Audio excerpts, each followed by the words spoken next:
Okay, guys, let's see. Example number 4 here, the last one of the day. It says rewrite the expressions with positive exponents.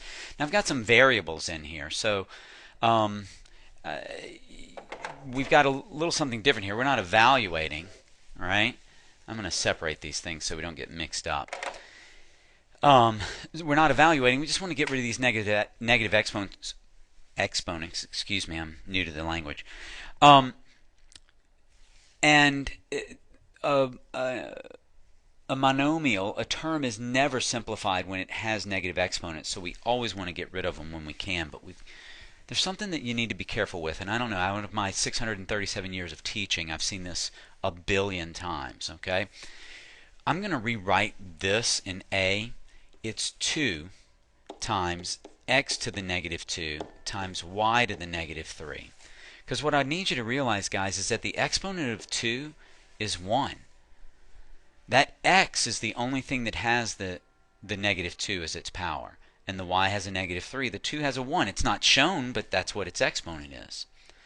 So when I want to rewrite this with positive exponents, you see the 2 has a positive exponent. It's on the right side of the fraction bar. It needs to remain on the top. But, okay, so let's see. 2 is positive. It remains on top. X has a negative exponent, so it needs to go on the bottom. X squared. Now it's positive. All right, and let's look at the y. It also has a negative exponent, so it needs to go on the bottom. And now it has a positive exponent. So I've got 2 over x squared y cubed. Now let's look at b. In b, the c is clearly on the wrong side of the denominator of the fraction, so it needs to go into the denominator, and it becomes c to the positive 2, or c squared. In the denominator, d is on the wrong side, so I need to move it to the top and make it d cubed. Okay, there we go, all done. Those two were in the wrong place. Now, c, this one can really be done in a couple of ways.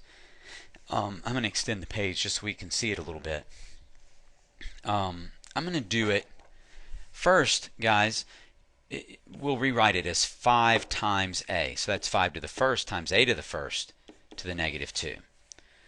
Now I wouldn't necessarily do it this way, but this goes with our rule that if two things are being multiplied and they are being raised to a power, I distribute that power. So I'm going to get 5 to the negative 2 times a to the negative 2. Now that means it's 1 over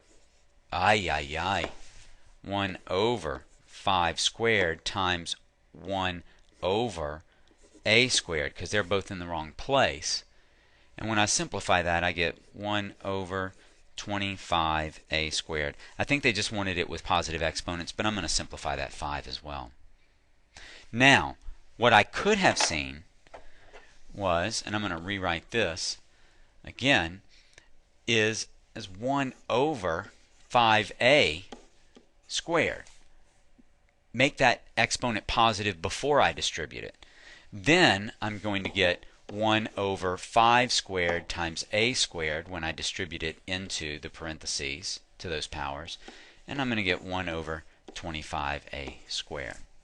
Okay? And that's it. Easy peasy lemon squeezy.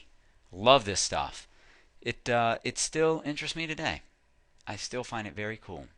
All right. All right, guys. I hope that helps. Time to get on to your homework now.